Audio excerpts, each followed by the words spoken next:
اب دیکھیں کیونکہ وہاں جو ہمارے مسلمان کئی اچھے آئے لیکن آٹے میں نمک جن کے پاس تھا. بٹوارے کے بعد ان کی آپس میں میٹنگز ہوتی تھی تو ہندوستان والوں نے کہا کہ آپس میں ہم ایکسچینج کریں کہ کیا پراپرٹی آپ چھوڑ کے آئے ہیں, کیا پراپرٹی. ہمارے بیوروکریٹس نے اس کو نہ کر دی کیونکہ یہ کچھ چھوڑ کے ہی نہیں آئے. گندگی جو آئی ہے وہ تب سے شروع ہوئی. تو جب بٹوارا ہوا تو یہ سب جو لوگ تھے جو مسلمان نہیں تھے, جو سکھ تھے, جو لاہور کے ہندو تھے, وہ سب روسا تھے, وہ سب اٹھ کے وہاں چلے گئے اور راتوں رات ان کے سب کے جن کے جو ملازمین تھے وہ مالکان بن گئے, تالے توڑ کے مالکان نہیں بنے. لیکن جو وہاں سے آئے تھے لوگ انہوں نے اس پہ قبضہ کیا. زیادہ تر وہ تھے ایویکیوی پراپرٹی بن گئی. تو یہ جو ھذا من فضل ربی کا کلچر ہے کہ سم تھنگ فار نتھنگ, یہ پاکستان کی جڑوں میں بیٹھ گیا. اس زمانے میں کسی نے ایک بڑا اچھا فقرہ کہا, کیسے کیسے ایسے ویسے ہو گئے اور ایسے ویسے کیسے کیسے ہو گئے.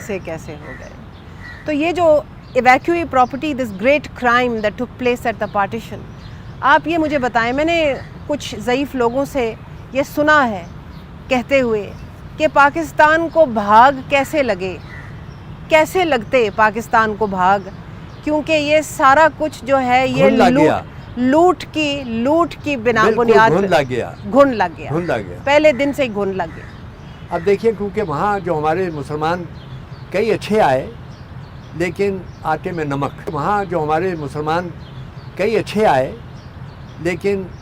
نمک.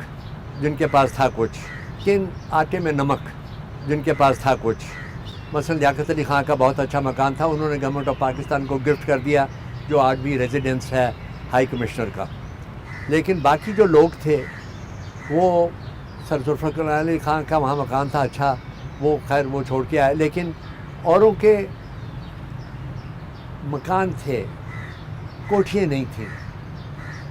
جس وقت بٹوارے کے بعد ان کی آپس میں میٹنگز ہوتی تھی تو ہندوستان والوں نے کہا کہ آپس میں ہم ایکسچینج کریں کہ کیا پراپرٹی آپ چھوڑ کے آئے ہیں, کیا پراپرٹی.